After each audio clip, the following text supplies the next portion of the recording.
Anna Muhammadar Rasulullah wa ufawwidu amri ilallah innallaha basirun bil ibad. Hasbiyallahu la ilaha illahu alaihi tawakkaltu wa huwa rabbul arsyil azim.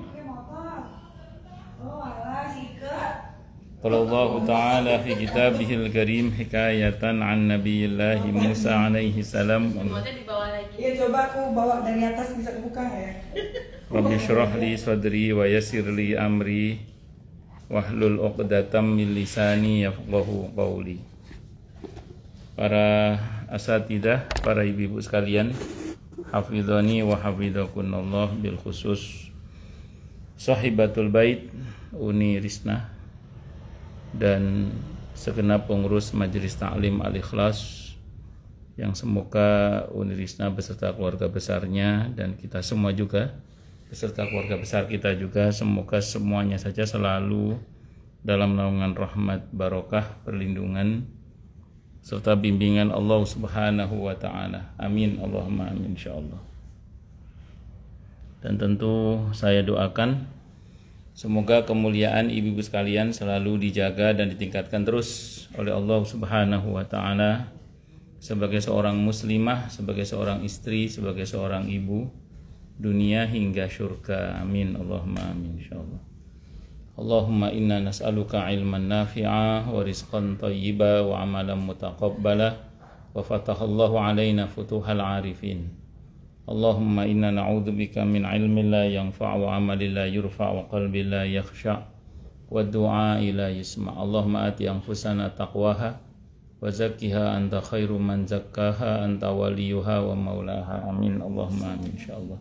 Assalamualaikum warahmatullahi wabarakatuh. Masih melanjutkan kajian kita tentang Al-Kabair, dosa besar yang ke-49 di buku saya, tentang menampar pipi, meratap, merobek baju, mencukur dan mencabuti rambut, mendoakan celaka dan binasa saat musibah menimpa. Sebelumnya kita doakan dulu ya saudara kita yang kena musibah di Sumatera dan di tempat-tempat yang lain, di Aceh juga, di mana lagi Bu? Ya, semuanya di mana-mana, terutama di Sumatera. Semoga Allah memberi kekuatan kesabaran yang berlipat-lipat, menjadi penggugur dosa-dosa mereka semua, menjadi penyempurna kemuliaan mereka semua dunia akhirat. Dan yang wafat semoga di kalangan kaum muslimin semoga Allah statuskan sebagai syahid di jalan Allah. Dan kemudian semoga yang hilang, yang rusak segera Allah ganti dengan yang lebih baik. Al-Fatihah. A'udzubillahi minasyaitonirrajim. Bismillahirrahmanirrahim. Alhamdulillahirabbil alamin arrahmanirrahim maliki yaumiddin. Iyyaka na'budu wa iyyaka nasta'in. Ihdinas siratal mustaqim. Suratul ladzina an'amta 'alaihim ghairil maghdubi 'alaihim waladdallin. Amin. Bismillahirrahmanirrahim. Judul tadi itu intinya satu, meratap. Dan meratap itu intinya satu, tidak ridho dengan takdir Allah, gak rela dengan keputusan Allah. Ekspresinya macam-macam. Ada yang menampar pipi, ada yang meratap, merobek baju, mencukur, mencabuti rambut, mendoakan celaka dan binasa saat musibah menimpa. Itu namanya meratap. Semuanya itu aksi meratap. Saya ulang, meratap intinya satu, tidak ridho dengan takdir Allah. Saya mau sampaikan bahwa dalam Islam sedih itu boleh, yang nggak boleh itu meratap, itu aja. Dalam Islam nangis itu boleh, yang nggak boleh itu apa? Meratap. Intinya itu aja sebenarnya. Karena dalam Islam semuanya harus terkendali, semuanya harus harus mengenal batas. Karena kalau tidak mengenal batas, itu kita bisa melampaui batas. Saya ulang tadi, sedih boleh dalam Islam, asal jangan meratap. Nangis boleh, asal jangan meratap. Dan saya ulang, meratap itu intinya satu, tidak ridho, tidak rela dengan keputusan Allah, dengan takdir Allah. Itu intinya meratap itu. Nah, dalam Islam mengeluh itu boleh, tidak apa-apa, tapi asal sebatas pada untuk menyadarkan bahwa kita ini hamba yang lemah, yang selalu butuh pertolongan Allah. Sebatas itu boleh. Tidak boleh berlebihan juga mengeluh itu. Nanti ngerinya nanti menjadi ratapan juga. Itu seperti itu. Makanya kalau dalam Islam itu ada rumus sederhana bahwa semuanya memang harus serba terkendali. Karena kalau tidak terkendali nanti lepas kendali. Semua harus sesuai dengan batas. Karenanya agama ini mengajarkan kita tentang batas. Karena kalau kita tidak mengenal batas, kita bisa melampaui batas. Nah, itu seperti itu. Lagi pula tidak rela dengan takdir Allah itu juga percuma juga, karena itu tidak akan merubah takdir sama sekali. Makanya ada yang mengatakan, di antara para ulama ada yang mengatakan bahwa semakin kita tidak menerima takdir, semakin sakit rasanya. Semakin kita menolak takdir, semakin sakit rasanya. Jadi ya sudah, mau gimana lagi, keputusan Allah begitu. Dan Allah, ini prinsip ya, Allah nggak mungkin salah. Yang mungkin salah itu siapa? Kita. Sehingga kalau harus ada yang koreksi bukan Allah, tapi kita. Karena Allah nggak mungkin salah. Yang mungkin salah itu siapa? Kita. Itu seperti itu. Nah, makanya kita harus, langkah pertama ya taubat, minta ampun kepada Allah. Langkah yang kedua ya banyak-banyak berbuat kebaikan yang mendatangkan pertolongan Allah. Ya, sabar itu sendiri termasuk kebaikan yang mendatangkan pertolongan Allah. Sekarang kalau ada orang sakit misalnya, teriak-teriak, apa terus dengan teriak-teriak sakitnya jadi sembuh? Enggak juga. Mending sabar. Kalau sabar dosa diampuni, ada potensi dekat dengan pertolongan Allah, sehingga kemudian pahala ditambah gitu. Ada orang, maaf misalnya dalam kondisi sulit secara ekonomi misalnya gitu, terus dia teriak-teriak, apa terus gara-gara dia berubah jadi kaya kan? Enggak juga kan. Ya, jadi yang mending sabar. Apalagi di tengah-tengah musibah sanggup bersyukur. Nah, ini enak ngomongnya aja sih, ini prakteknya sulit pakai dah. Bersyukur bagaimana maksudnya? Ya berarti jangan fokus kepada yang menyusahkan. Jadi lebih fokus kepada yang membahagiakan. Oh iya, arisan biar ke siapa ini arisan? Oh, nggih. Mbung ingetin tahunnya lupa nanti.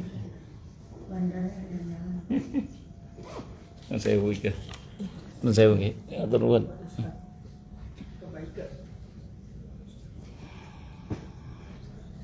Oh, masya Allah, matur nuwun, jazakallahu khairan. Apura-apura. Ya, jadi saya ulang ya. Dalam Islam itu pokoknya kita diajarkan untuk apa tadi, mengenal batas. Dan tadi saya ulang, meratap itu tidak merubah takdir sama sekali. Yang merubah takdir itu justru kalau kita berbuat sesuatu yang mengundang pertolongan Allah tadi. Karena ingat, kalau kita makhluk ini kan terikat oleh takdir yang sudah Allah tetapkan. Karena cerita kita hari ini sebelumnya dan yang akan datang sudah ada di Lauhul Mahfuz. Sebenarnya kalau secara etikot yang kita yakini ya dalam Islam itu, semua kita sebenarnya sedang menjalani takdir kita semuanya. Dan kita tinggal menjalani aja sebenarnya. Itu kalau secara etikot. Cuman dalam keyakinan kita juga bahwa ada zat yang tidak terikat dengan takdir. Dan dia bisa bertindak di luar ketentuan takdir. Karena dialah yang memiliki takdir. Siapa? Allah. Dan Allah beritahukan kepada kita melalui nabinya bahwa takdir itu Allah kuasa merubahnya. Kalau bahasa Al-Qur'annya, yamhullahu ma yasha wa yuthbit. Allah berkuasa menghapus atau menetapkan apa saja yang di Lauhul Mahfuz. Karena Allah nggak kena aturan Lauhul Mahfuz. Yang kena aturan Lauhul Mahfuz itu kita ini. Sehingga kita nggak bisa keluar dari takdir, nggak bisa. Tapi kita bisa, dalam tanda kutip ya, diizinkan oleh Allah untuk berharap agar keadaan kita dirubah menjadi lebih baik. Kalau prinsipnya nggak bisa prinsipnya, tapi merayu Allah untuk supaya takdir kita diperbaiki itu, nah diantara dengan doa. Termasuk sabar itu sendiri bagian dari upaya untuk mendapatkan pertolongan Allah tadi itu. Itu secara prinsip dulu ya. Nah makanya kalau kita sudah paham ini, ya sudah, apapun yang Allah putuskan kepada kita, terima saja udah. Terus banyak-banyak berserah sama Allah, banyak-banyak berdoa, pokoknya banyak-banyak beramal yang mendatangkan pertolongan Allah, itu aja Ustaz. Tentu semampu kita. Kita jangan bayangkan seperti orang yang misalnya banyak uangnya, kalau uang kita memang nggak banyak. Oh, saya punyanya doa, ya dengan doa itu mendoakan baik orang lain, mendoakan baik untuk orang lain itu kembali kepada kita sendiri kan doa itu nantinya. Atau apalah yang bisa lakukan, bisa istighfar, bisa sholawat apa. Oh, lakukan aja. Bahwa mungkin kita belum sekarang panennya nggak ada masalah. Yang penting kan pada akhirnya nanti kita panen, insya Allah. Kan ada masanya lah itu. Tapi kalau ada orang yang pasrah dengan ketentuan, dia punya penyakit itu, kayaknya divonis udah itu, tapi dia pasrah tapi dia nggak pernah mau menjalankan ibadah. Pasrahnya bener, nggak ibadahnya itu salah. Nggak usah pakai dioperasi, nggak usah ini. Pasrah aja, tapi dia nggak pernah menjalankan ibadah. Iya, pasrahnya bener, nggak ibadahnya itu yang salah. Jadi kalau pasrahnya bener, tapi nggak ibadahnya itu yang salah. Jadi yang betul adalah ya pasrah disertai dengan tetap dalam ketaatan kepada Allah dan Rasulnya Muhammad Sallallahu Alaihi Wasallam. Jadi jangan sampai tidak taat, karena kalau tidak taat nanti sayang, udahlah menderita di dunia, menderita pula di akhirat. Itu seperti itu. Jadi pasrah itu kan menurut maunya Allah. Kalau menurut maunya Allah berarti Allah maunya apa ke kita? Oh, Allah nyuruhnya ini. Orang pasrah itu kan ini sebenarnya, Bu. Pasrah kepada Allah itu bertindak menurut maunya Allah berarti. Allah maunya kita apa? Berdoa, ya kita berdoa. Allah maunya kita tetap beribadah, ya kita tetap beribadah. Bahwa dia sakit ibadahnya terbatas, ada rumus kan dalam Islam bahwa la yukallifullahu nafsan illa usaha. Allah tidak bebani orang di luar kemampuannya. Ya dia beribadah semampunya aja. Misalnya menuduh ya itu penyakitnya disantet gitu. Yang dulu pernah saya tanyakan itu. Oh gitu. Dia udah dibilang nggak ada itu, orang udah gituin tapi tetap sampai detik ini itu sampai dia mungkin tinggal kulit sama tulang tapi tetap dia nuduhnya itu gitu kan. Dibilang suruh istighfar, maksudnya tobat, nggak ada yang nyatet, nggak ada, apalagi namanya keluarga sendiri nggak mungkin, maksudnya istri sendiri yang dituduh gitu loh. Ya Allah. Istri yang ngerawatin sampai makupnya apa itu istri, siapa lagi anak kan nggak mungkin. Masih dituduh aja. Sampai jadi doanya istri salah nggak tante?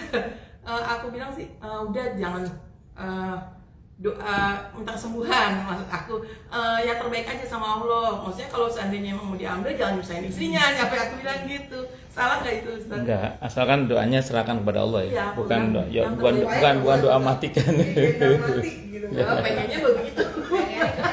Lama banget, malah nggak mati-mati tau. Karena dia belum sadar ya.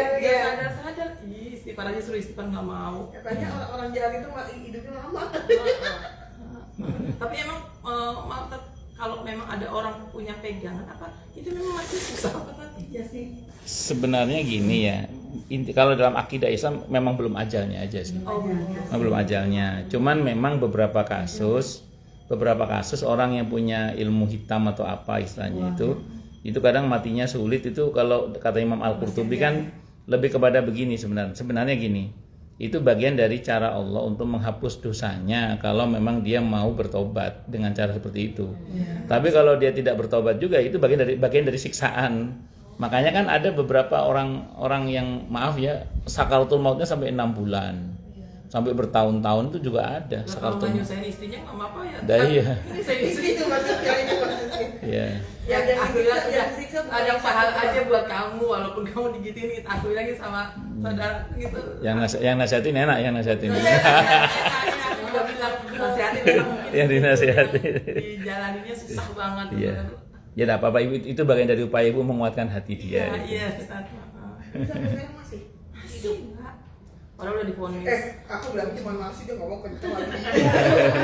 Sanggup bawaan tidak jelas. Udah itu di dunia aja udah maksudnya disisa seperti itu. Kenapa nggak mau sadar? Kita ngerinya di sono kita nggak tahu. Ya itu Nggak tadi. mau jalin surat. sama istri, sama keluarga istri juga itu. Terus maksudnya itu kan yang kena efeknya kita juga gitu, maksudnya si Istrinya kan?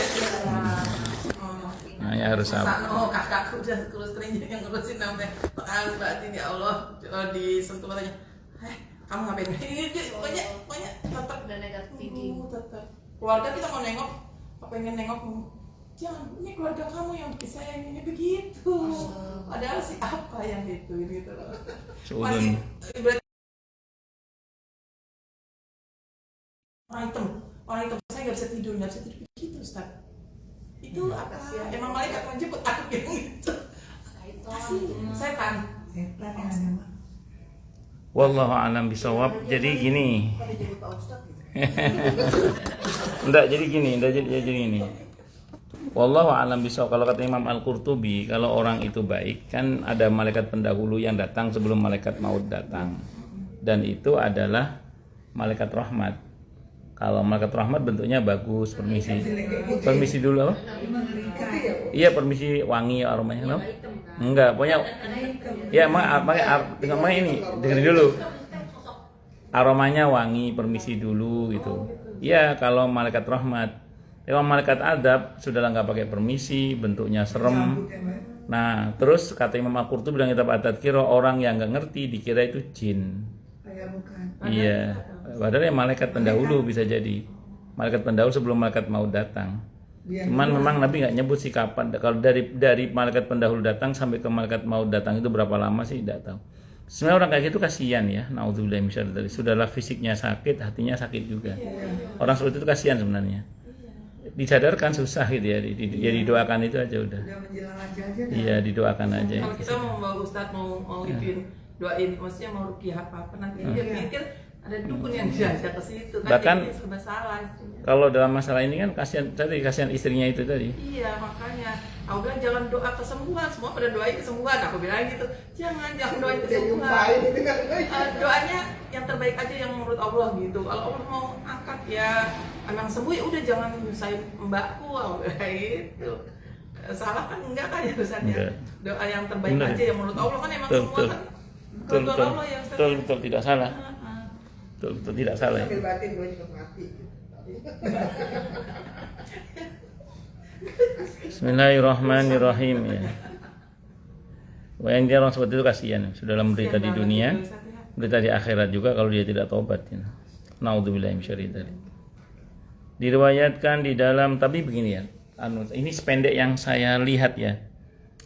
Semoga Allah selamatkan kita semua dari hal-hal yang buruk dunia maupun akhirat. Amin Allah. Saya melihat itu beberapa kaum lelaki lah. Saya kan juga laki-laki. Itu ketika dalam kelemahannya itu mengambil dua sikap yang berbeda. Kalau menurut saya, yang saya pernah lihat ya. Saya pernah tahu ada seorang suami itu ketika dia dalam kelemahannya, dia justru baik sama istrinya itu ada. Istrinya itu dimanjakan, dibahagiakan lah istrinya itu. Di tengah-tengah kelemahannya itu. Ya tentu dengan kemampuan yang bersangkutan ya. Kalau dia mah dari masih punya anak kecil satu sampai sekarang memang begitu. Nggak berubah. Ya itu makanya ini yang ini yang saya pernah tahu ya, ada yang begitu. Tapi ada juga sebagian lelaki itu dalam kelemahan itu justru malah jahat sama istrinya itu. Cemburunya itu cemburu yang tidak sehat gitu. Pokoknya berlebihan dan main ya digelayuti aneka suudzon dan seterusnya. Itu dalam kondisi lemah. Nah ini kalau kata ibu tadi dalam keadaan sehat aja dia begitu, apalagi sakitnya ya sembuh maneng lah. Naudzubillahi min syarri dzalik. Burini gabung. Nah, itu seperti itu. Padahal sudah diingat-ingatin. Dulu ayah lagi ini gitu, tetap minta maaf kan? Enggak ada kata maaf sama dia. Dulu ayah tuh ingat ini bunda sampai bunda sakit ini. Itu enggak dimanja. Emang bundamu yang jahat. Dia keluarnya santet semua. Sampai almarhum bapak ibuku dituduhin tuh karena meninggal karena santet. Kita kadang-kadang kakak sampai nangis. Almarhum ibu bapak dituduh deh, bilang gitu. Makanya kita nggak pernah nengok ke sono. Kita kalau nengok paling kebetulan nemuin kakak. Dia kan dia dirawat kemarin di bawah. Jangan naik mama, jangan naik kata anaknya karena dia kalau naik kita sebutin aja bapaknya itu. Iya, Pak Ustadz padahal. Ya Allah. Nggak kenapa itu. Orang yang seperti itu nggak pernah seperti astagfirullahaladzim. Suruh istighfar nggak mau katanya. Nggak mau diajarin sama anaknya, sama istrinya. Istrinya sholat aja katanya doain apa kamu baca apa surat apa itu aja doa penyakit katanya gitu. Astagfirullahaladzim. Istrinya cuma udah enggak. Itu sudah akut itu. Iya akut itu nonton. Apa dia? Udah kronis ya? Kronis. Iya kronis. Iya. Tapi kenapa nggak dicabut-cabut ya? Enggak, maksudnya kondisi penyakit hatinya sudah kronis itu. Oh, bukan akut, kronis ya. Oh, kalau akut itu baru. Kalau kronis sudah parah ya. Kronis udah nggak bisa disembuhin Pak. Oh, ya Allah. Dia udah punya kanker hati, kanker ginjalnya udah kecil. Itu rencana mau dioperasi. Mungkin kalau dioperasi nggak tahu ya ketolong apa enggak karena dia penyakitnya udah banyak banget. Tapi dia dari kemarin tuh nggak mau diajak, akhirnya sekarang diajak mau. Itu pun saya nggak mau dipegang sama istri saya, sama anaknya. Padahal anaknya sibuk, jadinya nyalain lagi istrinya nyampe nangis dorong dia. Itu kalau saya dibuat ya nggak tahu dia hidup apa enggak. 50 kali ya. Banget itu udah kata istri dia pasrah. Aku udah pasrah nggak mau dioperasi. Biarin aja katanya gitu, aku pasrah tapi nggak mau tobat Pak Ustaz. Itu namanya bukan pasrah, putus asa ya. Oh beda ya Ustaz. Beda. Oh. Okay. Baik, kita teruskan lagi ya.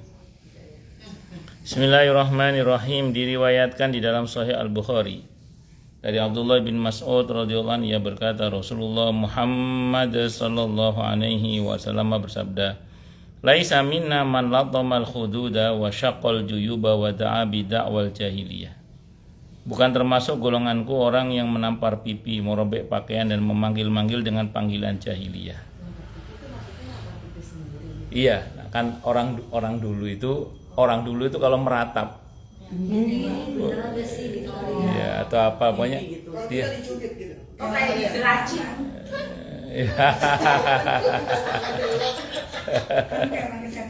Iya, ya semacam itulah pokoknya. Itu alhamdulillah loh dianugerahi istri yang mau sabar menemani itu. Itulah kenapa, itulah apa? Minta cerai nggak mau dia dulu. Nggak kalau misalnya kamu cerai dari saya keluarga kamu mati. Dia mah orang Surabaya kan Pak Ustaz. Oh, ngancam gitu. Orang Surabaya. Dia udah nggak berdaya kok tinggal. Nggak tahu. Kalau udah nggak berdaya,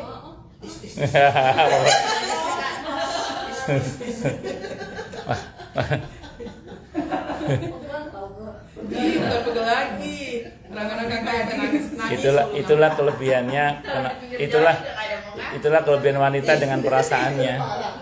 Pak Ustaz suruh tinggal di pinggir jalan dia Ustaz. Iya. jadi nggak Aku suruh oper ke Surabaya, tapi dia nggak mau. Mau Surabaya aja Mbak, cari mobil. Dia nggak mau. Enggak, saya nggak mau Surabaya, nggak mau. Padahal ibunya masih ada Pak Ustaz. Ibunya juga stroke sama adiknya. Sakit juga ibunya. Jadi intinya itu bersyukurlah pada Allah wanita itu dengan perasaannya. Karena kalau pakai akalnya pasti ditinggal ya. Iya, makanya saya sering bilang kan ada sebagian laki-laki itu kalau marah sama istri makanya pakai akal, jangan hanya pakai perasaan. Itu saya marahi gini, laki-laki ngomong gitu itu. Jangan paksa istrimu untuk menggunakan akalnya. Kalau dia menggunakan akal, kamu ditinggal.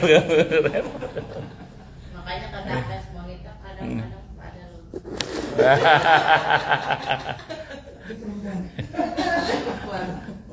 Kalau kata Bu Tiri buat tinggal renang aja. Allahu Akbar. Ini Bu Rini ikut gabung Bu Rini di Klaten man. Iya, di Klaten. Klaten Bu Rini. Tangguh. Bismillahirrahmanirrahim. Supaya enggak kan gini, Ustadz kan kadang kita kan butuh cerita juga. Misalnya menceritakan tentang kesedihan kita kepada orang yang kita percaya lah. Boleh nggak kita menceritakan kesusahan kita, kesedihan kita? Kalau kata Abdullah bin Mas'ud, ini mumpung ada Abdullah bin Mas'ud yang dikutip dalam kitab ini. Saya pernah baca itu gini, kata Abdullah bin Mas'ud radhiyallahu anhu. Kalau supaya cerita kita tentang derita kita itu tidak masuk dalam kategori meratap, awali dengan hamdalah. Kata beliau gitu. Contoh. Misalnya ibu mau cerita tentang masalah apa gitu ya. Sebelum cerita itu ngomongnya gini dulu. Alhamdulillah Mbak, ngene sih diparingi urip yang Gusti Allah, alhamdulillah gitu. Tapi jangan masalah dengan baik. Iya. Tapi paling alhamdulillah dulu gitu. Jadi alhamdulillah dulu itu penting supaya kita ini menyadari bahwa nikmat Allah itu ya banyak gitu loh. Bahwa pun ada sedikit masalah itu kita ceritakan semata-mata karena kita mungkin mau berbagi cerita ke orang yang kita percaya supaya lebih meringankan beban kita, karena diharapkan mungkin dapat masukan atau pemasukan dari orang yang kita ceritai gitu kan. Kalau kita cerita ke orang yang terpercaya kan ada dua kemungkinan, kalau nggak berharap masukan ya pemasukan atau apa gitu. Tapi tidak, ini intinya tentu berharap hanya sama Allah ya, tapi maksud saya itu paling enggak kan kita datang ke orang yang tepat itu ada gambaran solusi lah dengan izin Allah, itu seperti itu ya, begitu intinya. Juga diriwayatkan dalam Sahih Al-Bukhari dari Abu Musa Al-Asy'ari radhiyallahu anhu, Rasulullah Muhammad sallallahu alaihi wasallam berlepas dari perempuan yang berteriak menangis, perempuan yang menggunduli rambut, dan perempuan yang merobek bajunya. Ya dulu orang kalau stres misalnya atau enggak terima dengan kenyataan atau meratap dengan cara menjambak-jambak rambut atau bahkan mengunduli rambutnya, termasuk merobek-robek bajunya kalau dulu. Kalau dulu istilahnya merobek-robek sakunya, kalau dulu istilahnya itu. Merobek karena putus asa itu orang dulu. Orang sekarang mungkin ya enggak tahu gimana. Ya maksudnya karena putus asa. Karena putus asa. Tapi kalau karena keperluan ya tidak ada masalah ya. Kalau sekarang mungkin ya ekspresinya update status terus. Statusnya. Statusnya tapi yang cadas-cadas itu. Ada solusi. Paling nggak dia ini loh, melepaskan unek-unek. Ada unek-unek yang terlepas. Sholiqah adalah wanita yang meratap dengan suara keras ketika tertimpa musibah, teriak-teriak berarti ya. Kalau haliqah adalah wanita yang mencukur dan mencabuti rambut kala tertimpa musibah. Kalau syaqqah adalah wanita yang merobek baju ketika tertimpa musibah.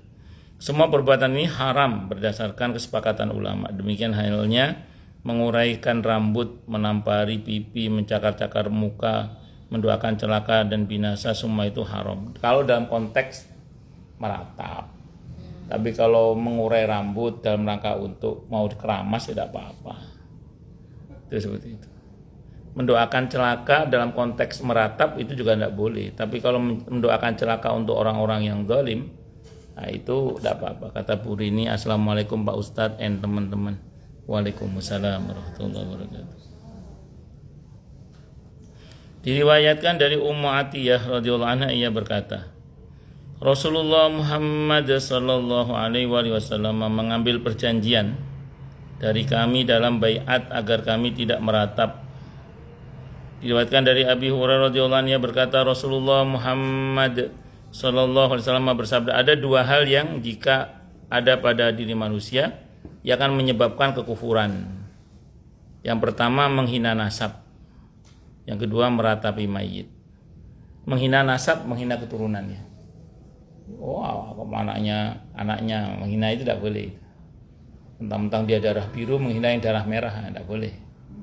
Nah, jadi menghina nasab itu bisa membuat orang terjatuh pada kekufuran. Yang kedua meratapi mayit. Kufur pada takdir Allah. Itu bisa kufur pada ketentuan Allah. Makanya nangis boleh, yang nggak boleh meratap. Makanya kita kalau dalam Islam sebenarnya kita mesti berwasiat itu, mesti berwasiat kepada anak-anak, kepada keluarga, kepada pasangan. Kalau ibu sih kayaknya nggak usah wasiat sama suami sih. Kalau suami mesti wasiat ke istri kadang, karena kalau suami tahu sendiri suami itu.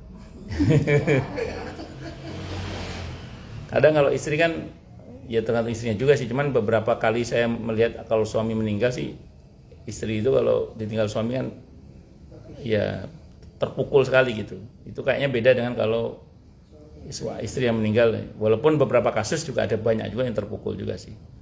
Nah dalam hal ini nampaknya memang kita perlu berwasiat terutama pada anak-anak deh. Oke, kalau pasangan terserah deh, sama anak-anak lah paling enggak.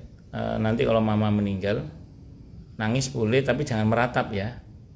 Relakan kepergian mama sebagai bentuk takdir Allah. Yang penting doakan mama, karena yang mama butuhkan bukan tangisan kalian, doa kalian.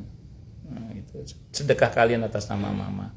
Itu sangat mama butuhkan dalam hal ini. Kalau perlu ditulis, tulis di figura ya biar anak-anak baca misalnya. Itu ya mungkin tidak sekarang, tapi paling tidak kalau kita sudah merasa dekat dengan kematian ya sampaikan itu. Itu seperti itu. Atau ditulis atau divideokan sebelum meninggal misalnya, videokan sebagai bentuk wasiat orang tua kepada anak. Kan ada filmnya itu kan. Sebelum orang tua meninggal itu wasiat bapak kalau nggak salah itu. Apa judul filmnya lupa itu, wasiat bapak atau apa itu. Iya, bapaknya yang sebelum meninggal nyetel video udah untuk menasihati anak-anaknya. Ternyata bapaknya memang sudah menangkap akan ada potensi konflik pada anak-anaknya dan bapaknya itu memberikan wasiat melalui video yang diputar oleh anak-anaknya itu. Itu seperti itu. Kalau ngasih wasiat, saya kalau meninggal dikuburinnya di sini ya, terus nggak dilaksanain sama keluarganya. Secara prinsip kalau disanggupi sebenarnya wajib ya. Nah, tapi kalau sanggup, kalau itu dirasa berat, misalnya mohon maaf, kemampuan keluarga untuk memakamkan jenazah yang bersangkutan di tempat itu berat bagi ahli waris misalnya. Misal maaf ya, misalnya dia orang Papua, meninggalnya di Bekasi. Kemarin kan si Epi, yang artis Epi itu yang tadi makamnya di Garut gitu kan, tapi kan adiknya sama istrinya aku jauhan jadi makamnya di Jakarta aja. Epi itu yang mana Epi? Pelawaknya dari Oh iya. Ya, terus dimakamkan gimana akhirnya? Jakarta. Oh, kenapa kejauhan kata keluarga? Nanti katanya mau kerja susah. Kejauhan kalau nyekat. Sebenarnya kalau mampu wajib itu sebenarnya. Kalau itu wasiat atau kalau yang diwasiati menyanggupi. Tapi kalau pasti wasiati keluarga tidak menyanggupi, ya tidak apa-apa. Makanya kalau kita diberi wasiat itu, kalau kita menyanggupi sebenarnya ya wajib hukumnya mentaati wasiat itu, kecuali memang pihak yang diberi wasiat tidak mampu. Makanya kan kalau membuat wasiat itu tidak boleh dengan sengaja yang menyusahkan keluarga. Tidak boleh. Sebenarnya. Tapi sebenarnya mampu kan sebenarnya mampu. Dianya maksudnya si istri dan anaknya kalau misalnya mau ziarah. Iya. Itu jauhan. Cuma maksudnya kalau untuk bawa ke sana sebenarnya mampu. Ya, sebenarnya kalau memberikan hukum wasiat wajib ditaati sebenarnya. Kalau mampu ya, kecuali tidak mampu. Sebenarnya ya sudah lihat. Ya nanti kan kalau si Epi-nya nggak terima kan mungkin datang melalui mimpinya nanti. Apa? Ya, secara hukum memindahkan jenazah itu kalau tidak terpaksa sih tidak boleh sebenarnya. Berarti sekarang begitu sudah dimakamkan, prinsipnya yaitu adalah tempat yang terhormat bagi dia. Tidak boleh kita memindahkannya kecuali ada unsur yang memang mengharuskan dia dipindah. Tapi kalau tidak, sebaiknya nggak usah dipindah. Itu seperti itu. Wallahu a'lam bishawab. Lanjut ya. Lagi pula kan kalau masih baru kan khawatir lagi membesar ya. Paling kalaupun mau dipindah kan 3 atau 5 tahun berikutnya kan. Itu seperti itu. Diriwayatkan dari Abu Sa'id Al-Khudri radhiyallahu an. Ia berkata Rasulullah Muhammad sallallahu alaihi wasallam melaknat wanita yang meratap dan wanita yang bermaksud mendengar ratapannya. Hadis riwayat Abi Dawud. Kenapa kok wanita pada masa itu memang kebanyakan yang meratap wanita. Laki-laki memang nggak ada sama aja. Cuman kebanyakan memang mungkin wanita, karena wanita itu kan main di perasaan tadi itu. Kalau Nabi itu begini, ketika keluarga beliau meninggal, kalau saya nggak salah putranya, Said Qasim kalau nggak Said Ibrahim yang meninggal itu, beliau ditanya, beliau berstatement gini, ya kami bersedih kata Nabi, tapi kami tidak akan berkata-kata kecuali yang Tuhan kami ridho. Nah, jadi sebenarnya orang itu kan kalau dalam kondisi sedih, kan pengennya ngomong apa gitu ya, misalnya, itu kata Nabi, ya kami bersedih, namun kami tidak akan bicara kecuali yang Tuhan kami ridho. Makanya kalau lagi ada musibah terutama kematian itu terutama keluarga ya, jangan ngomong kecuali yang baik. Kata Nabi, semua perkataan kalian diaminkan oleh para malaikat. Ya, makanya jangan ngomong kecuali yang baik. Kita yang takziah di tempat itu juga sama, jangan ngomong kecuali yang baik. Nah kalau kita takziah itu kan kesempatan doa kita mustajabah sebenarnya. Itu tempat yang mustajabah, di mana ada musibah terjadi, di mana ada kematian di situ. itu doa mustajab karena setiap ucapan kita diaminkan oleh para malaikat. Meskipun jauh hubungan. Iya, walaupun jauh hubungan. Yang penting kita datang ke tempat itu ya. Itu semua ucapan kita, terutama keluarga terutama. Walaupun Itu orang jahat gitu Pak, kita misalnya, oh kenapa sih kok nggak sadar sih sebelum mati gitu? pokoknya enggak, makanya ibu ke tempat itu jangan ngomong kecuali baik-baik. Mending ibu ngomong doa untuk ibu sendiri aja dalam hati, ya Allah mudah-mudahan utang lunas, ya Allah mudah-mudahan ya anak-anak sukses dunia akhirat gitu. Dan segala punya. Iya, enggak apa-apa. Iya. Semoga segera punya cucu. Itu. Apa? Numpang doa dong berarti. Enggak apa-apa. Di samping kita mendoakan jenazah itu kita tetap kita doakan lah. Masa enggak didoakan? Kan biasanya orang kan kalau takziah itu di samping mendoakan jenazah kan doa untuk dirinya, Robbana atina fid dunya hasanah, kan doa untuk kita itu. Nah, cuman kalau kita nggak langsung pulang duduk di situ jangan ngobrol kecuali yang baik. Karena semua ucapan kita diaminkan oleh para malaikat. Itu seperti itu. Allahu Akbar. Itu tetangga ada yang meninggal Pak Ustadz ya. Ngobrol. Enggak, duduk gitu sebentar sudah. Saya sadar kalau itu kan orang pulang biasanya di kantin lah kita tetangga dekat kita sih. Iya. Gitu aja. Aduh, pulang aja saya bilang gitu langsung pulang aja. Sampai suami, kok pulang tuh? Enggak enak di situ saya bilang gitu Pak Ustadz. Kadang-kadang itu dikasih apa itu Pak Ustadz, kalau misalnya itu kan Beras. sambil nunggu Jagung. kacang ya Pak. Suruh zikir, Ah, Allahu ahad. zikir daripada musik ya. Iya, enggak apa-apa sih, itu bagian Itu apa cara, ya? bagian cara aja itu. Iya. Iya. Tapi jangan terus setelah kita ngaji ini terus kita pulang kok enggak ada yang mati ya gitu. Oh iya ada ya. Iya, selamat takziah. Kan udah kemarin. Kayak udah di makam, udah di sholatnya di masjid tadi kayaknya. Malah lah. Yang lain adalah Ya habis begitu. Makanya nanti jangan terus pulang terus tolong kok ada yang mati nih. Jadi rajin deh. Lanjut. Riwayat sama. Nggih. Betul. Diriwayatkan dari Abu Burdah. Ia berkata, Abu Musa al-Asy'ari radhiyallahu anhu sakit, ia jatuh pingsan dengan kepala di pangkuan salah seorang istrinya. Istrinya pun berteriak keras. Abu Mas'ud radhiyallahu anhu tidak bisa menanggapinya. Saat siuman ia berkata, aku berlepas diri dari sesuatu yang Rasulullah Muhammad sallallahu alaihi wasallam berlepas diri darinya. Rasulullah Muhammad sallallahu alaihi wasallam berlepas diri dari perempuan yang berteriak kencang. Maksudnya meratap dengan suara keras. Perempuan yang menggunduli rambut dan perempuan yang merobek bajunya. Jadi intinya itu Rasulullah nggak mau bantuin orang yang berbuat dosa dalam bentuk meratap. Kalau Rasulullah nggak mau bantuin, repot urusan akhiratnya. Kalau dibantu Rasulullah beres urusan akhiratnya insya Allah. Tapi kalau Rasulullah nggak mau bantuin ya repot udah. Disebutkan dalam kitab dalam riwayat diriwayatkan dari Nu'man bin Bashir radhiyallahu anhu, ia berkata, Abdullah ibn Rawaha radhiyallahu an jatuh pingsan. Lalu saudara perempuannya menyebut-nyebut kebaikannya, ia mengatakan ini dan itu. Kemudian saat Ibnu Rawaha siuman, ia berkata, tidaklah engkau mengatakan sesuatu melainkan dikatakan kepadaku, kau seperti ini, kau seperti itu gitu. Maksudnya bener loh kayak gitu loh, dituntut itu di akhirat, di alam dimensi ruhnya itu dituntut. Makanya ya pesan aja ke keluarga sih. Pokoknya kalau misalnya mama atau papa meninggal, nangis enggak apa-apa tapi jangan meratap ya, intinya jangan meratap. Itu sedikit banyak nanti jadi beban buat kita. Contohnya gimana Pak?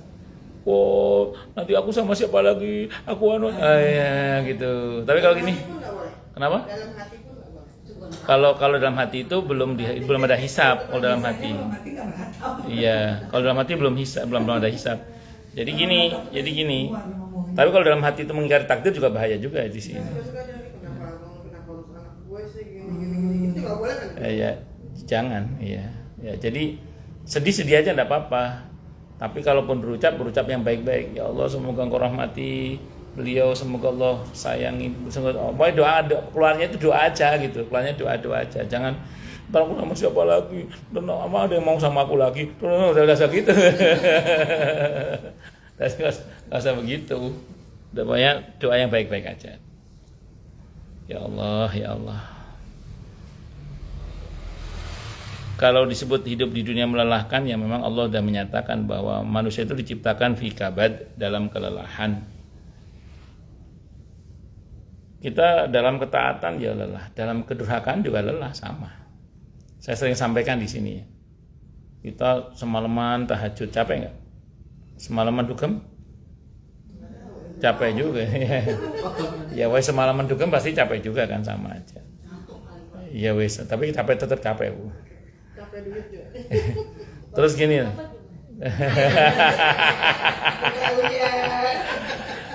Alhamdulillah nggak pernah dugem. Iya. Maksudnya dukung apa ya? Iya. Nggak, misalnya gitu. Nah, terus misalnya ada orang yang kerja keras, tanggung jawab, bayar hutang, capek nggak? Capek, tapi mulia kan. Ada orang yang lari sana, lari sini, iya, udah mau bayar, capek nggak? Capek, tapi malu kan? Nah, kalau punya rasa malu, tapi pasti terhina dia.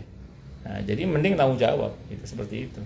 Tanggung jawab tapi mulia, atau dari tanggung jawab tapi terhina. Naudzubillah min syarri dzalik. Itu seperti itu.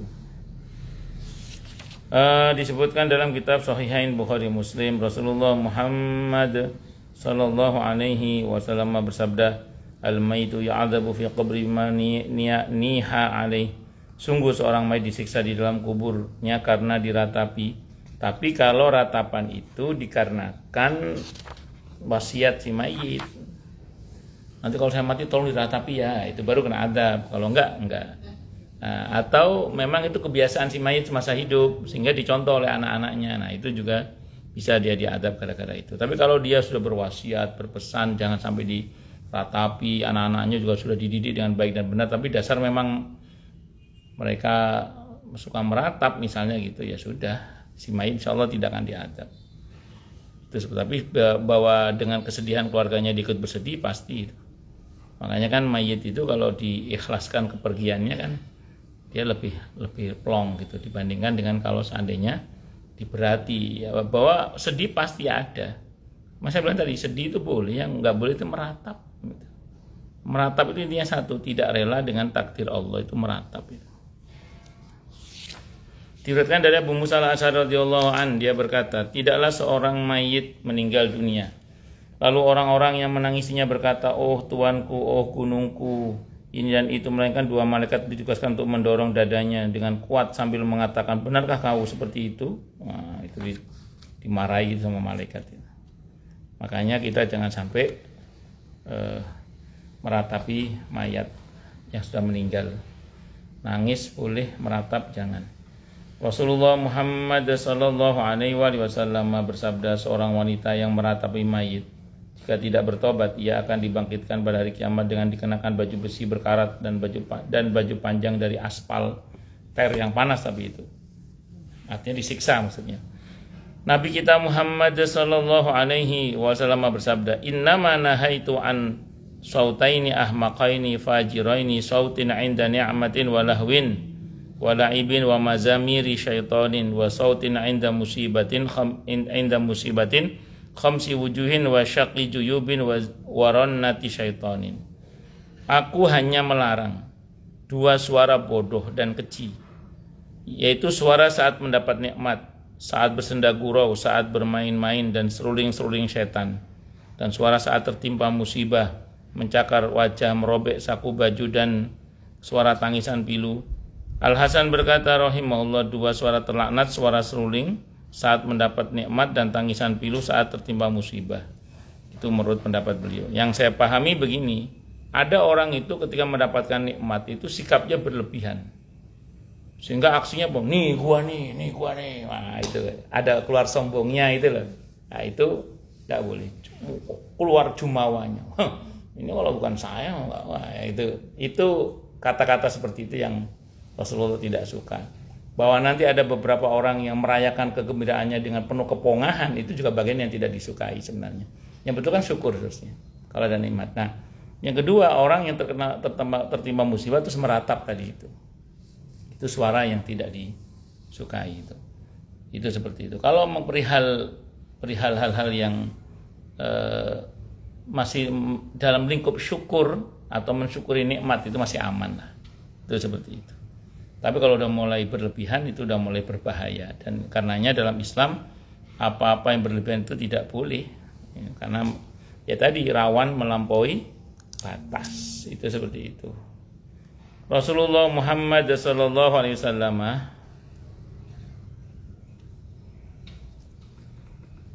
para peratap ini membuat 2 barisan di neraka, kemudian mereka menggonggong di tengah-tengah para penghuni neraka seperti anjing menggonggong. Diriwayatkan dari Al-Auza'i, suatu ketika Umar bin Khattab radhiyallahu anhu mendengar suara tangisan, lalu masuk dengan membawa tongkat kecil.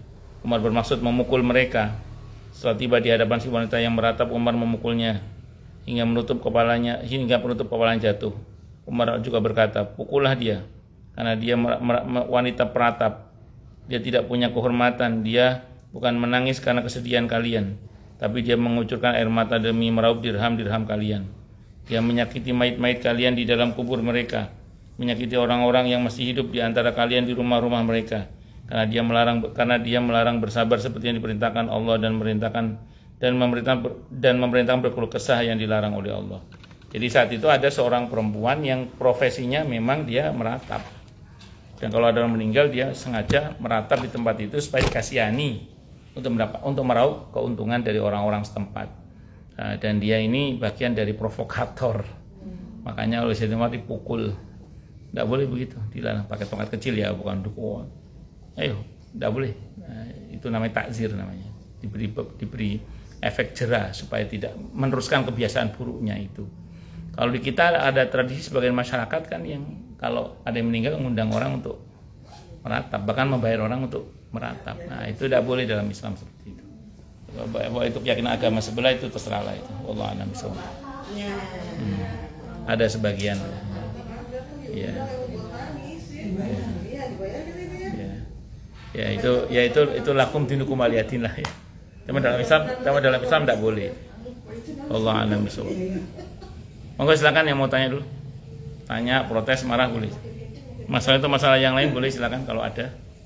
Kalau kayak kita kayak tadi Evi itu kan minta dikubur di sini. Tapi kalau kita yang hidup nanya gitu, nanti mau dikuburnya di mana gitu? Enggak apa-apa. Itu wasiat apa enggak, Pak Ustaz?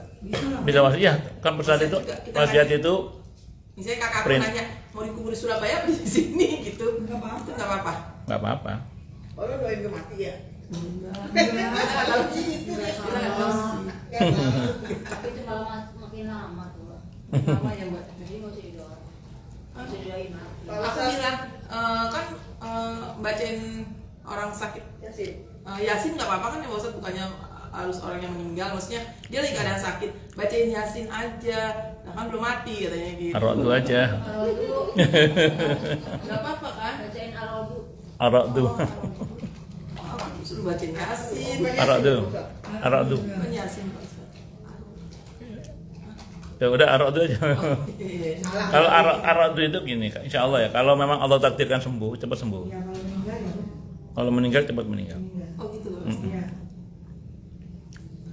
Insya Allah ya, pengalaman yang sudah gitu.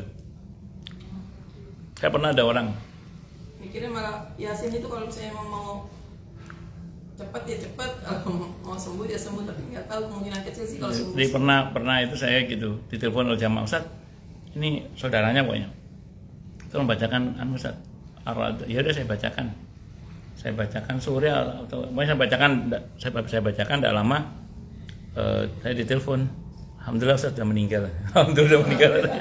Enggak apa-apa kan kata Pak Ustaz, alhamdulillah dulu. Enggak, dia maksudnya karena mungkin selama ini dia sakitnya parah atau nggak meninggal, kasihan gitu keluarga, makanya dia alhamdulillah itu. Tapi pernah juga yang saya pas waktu di Surabaya itu begitu dibaca surah Ar-Ra'd dengan izin Allah sembuh, telepon alhamdulillah Ustaz sudah sembuh, sehat, bisa jalan, alhamdulillah. Biasanya telepon lagi, alhamdulillah Ustaz sudah meninggal. Jadi sembuh sebentar meninggal kemudian ada begitu itu. Ya kalau ya, itu sebenarnya yang saya pernah ketahui ya, dan yang pernah saya alami lah istilahnya gitu. Pernah juga saya diundang oleh jamaah di Kemang 3, Kemang Pratama 3. Mertuanya ini udah umur 90 tahun lebih, dalam kondisi sakaratul maut. anak-anaknya dari luar negeri pada datang semua itu, udah kumpul semua. Saya suruh mimpin doa kan, karena yang nakin ada sendiri.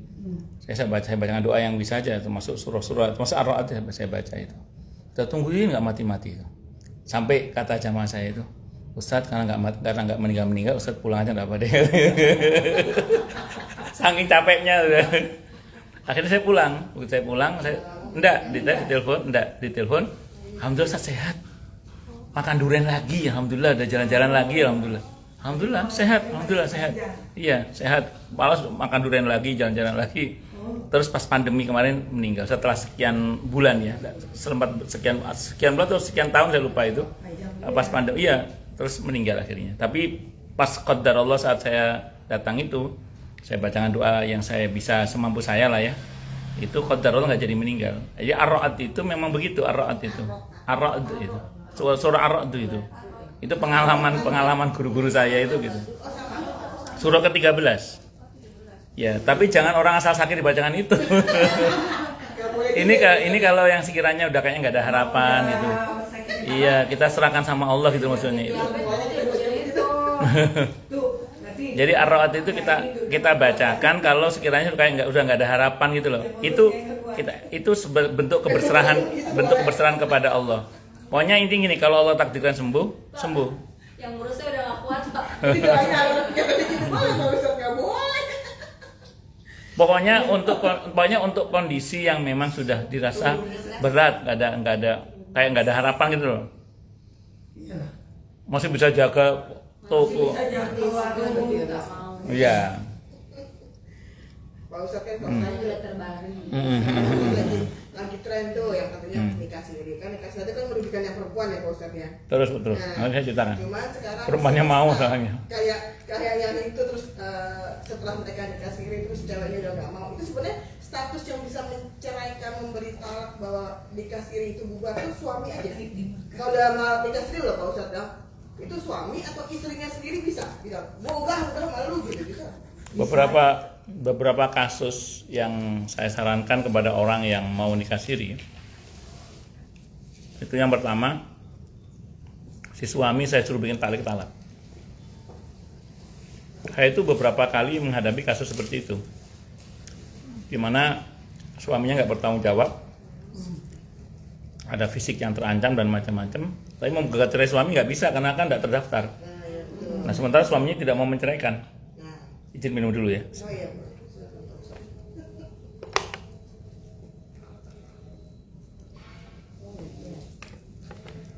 Makanya beberapa kali ada orang konsultasi ke saya ketika dia mau nikah di bawah tangan atau nikah siri. Saya nasihatkan gini, suami bikin talak ya, saya bilang gitu.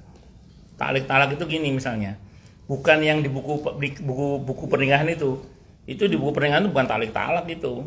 Itu semacam apa ya? Iya. Talak itu gini loh. Saya bilang gitu. Saya bilang mau dikaitkan dengan pertemuan atau dikaitkan dengan nafkah. Ada yang kalau dengan pertemuan bagaimana? Kalau dalam waktu misalnya 6 bulan berturut-turut saya sebagai suami misalnya tidak menemui istri saya tanpa kabar. Itu karena tugas naik kapal kan beda banget. Yang tanpa kabar, tanpa berita, 6 bulan berturut-turut tanpa kabar saya meninggalkan istri saya, maka jatuhlah 1 talak saya. Itu namanya talak, berkaitan dengan perjumpaan berarti. Atau nafkah. Kalau dalam waktu 6 bulan berturut-turut saya tidak pernah menafkahi istri saya, maka jatuh 1 talak saya misalnya. Ya, itu seperti itu. Jadi itu talak, sehingga kalau misalnya maaf suaminya balelo, ya tinggal dilihat aja ada nafkah nggak selama 6 bulan. Begitu nafkah selama 6 bulan tidak terjadi, jatuh talaknya 1 udah, tinggal menjadi masa iddah otomatis karena sudah ada talak. Iya, makanya pas ngomong ucap talak ya mau dirinci boleh. Ini ya lahir ya udah lahir batin ya.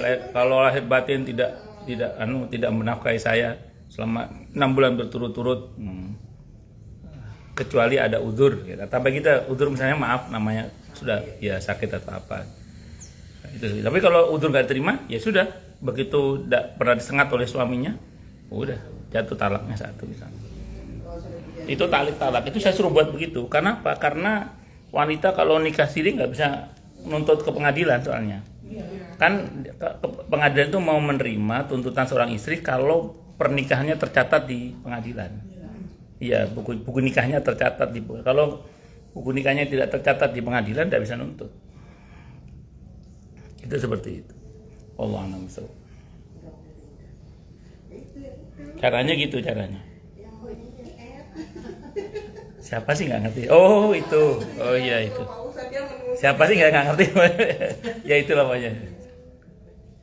Saya ngikutin bingung ya, kata cerita ayah, kata cerita aku selalu berantem tanpa saya baca, tanpa kita nonton TV ya Pak Ustadz. Kan saya kita buka IG anak-anak tetap keluar tuh berita gitu. Aduh, harus dibaca, baca juga gitu kan, jadi ya kayak gitu. Saya malah nggak tahu siapa. Makanya saya jadi bertanya sebenarnya statusnya gimana kan, kalau emang kita kan kalau istri siri itu berarti nggak punya hak apa-apa, nggak gini, ruginya banyak gitu. Nah sekarang kalau statusnya begitu tuh yang saya sering bilang ke beberapa orang yang ketika habis tunangan terus orang tua maunya yang penting nikah dulu, yang penting halal. Jangan, saya bilang kalau mau halal dulu harus resmi bahwa nanti apa namanya itu resepnya belakangan tidak apa-apa. Kan sekarang akad di KUA bisa, iya. Malah dianjurkan kan akad di KUA itu dianjurkan. Makanya saya bilang jangan siri, jangan. Karena kasihan anak perempuannya. Kalau mau sudah akad nikah resmi di pengadilan, iya. Di pengadilan di KUA, iya. Nanti resepsinya kapan tidak ada masalah. Cuman kan orang gengsi kadang itu masalahnya. Kayak kesannya kalau menikah di KUA itu nggak berkelas gitu. Lagi tren, iya justru bagus, iya bagus lah kalau gitu, bagus itu bagus, itu gagasan bagus itu, karena yang penting resminya itu. Kalau saya dari dulu itu karena saya kan kuliahnya jurusan begitu kan, ngurus orang nikah, ngurus orang cerai, itu jurusan saya kuliah dulu. Saya pernah praktik pengadilan, saya sering bilang ke jamaah-jamaah itu yang akan begitu, saya bilang mending resmi, saya bilang itu resmi dulu aja. Bahwa nanti resepsinya 2 tahun lagi bahkan misalnya tidak ada masalah karena anaknya masih kuliah misalnya, yang penting resmi dulu itu. Ya memang kadang begini juga sih, ada sebagian orang itu yang nggak mau resmi, alasannya katanya cerainya susah katanya. Ya ada yang begitu. Kalau ada ketidakcocokan cerainya susah karena berkaitan dengan surat-surat itu. Ya oke, kalau begitu ya saya bilang talak itu.